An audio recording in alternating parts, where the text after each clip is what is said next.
मंजुलिका सदियां बीत गई और इस सिंहासन में झुलस रहा अतीत आज भी जिंदा है।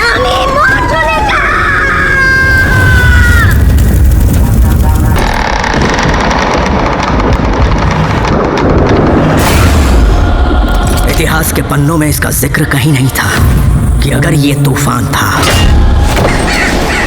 तो प्रलय का आना अभी बाकी है।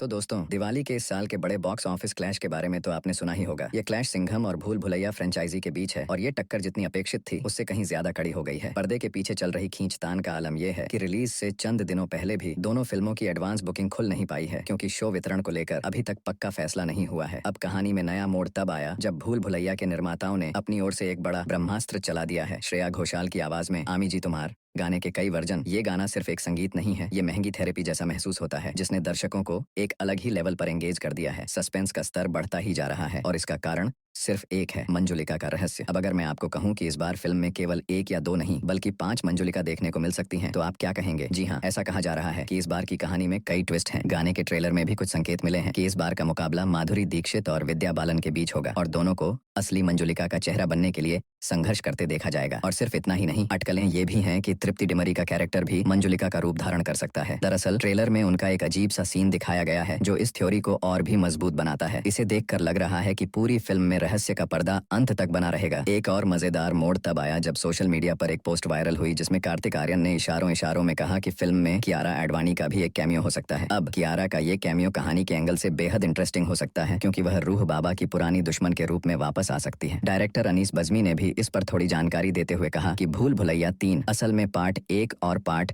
2 का मिक्सचर होगी, जिससे अंदाजा लगाया जा सकता है कि कहानी में पुराने किरदारों का रोल महत्वपूर्ण होगा। और मजे की बात यह है कि आमी जी तुम्हार के नए वर्जन से यह भी इशारा मिलता है कि फिल्म में साइकोलॉजिकल ड्रामा का तड़का रहेगा और इसमें राजा महाराजा जैसे सेट्स भी देखने को मिल सकते हैं। इससे भूल भुलैया एक वाली वाइब्स फिर से आ रही हैं जो कि दर्शकों के बीच उत्सुकता को और बढ़ा रही हैं। सस्पेंस इतना तगड़ा है कि इसे देखकर हर कोई एक बार जरूर सोचेगा कि दिवाली पर पहले कौन सी फिल्म देखी जाए, सिंघम या भूल भुलैया। खासकर तब जब मंजुलिका का रहस्य इस कदर उलझा हो और ऐसा लग रहा हो कि असली मंजुलिका का सामना हमें थिएटर में ही मिलेगा। अब बस हमें इंतजार है इस खास दिन का जब बड़े पर्दे पर यह दिलचस्प क्लैश देखने को मिलेगा। तो आप किसे पहले देखने वाले हैं?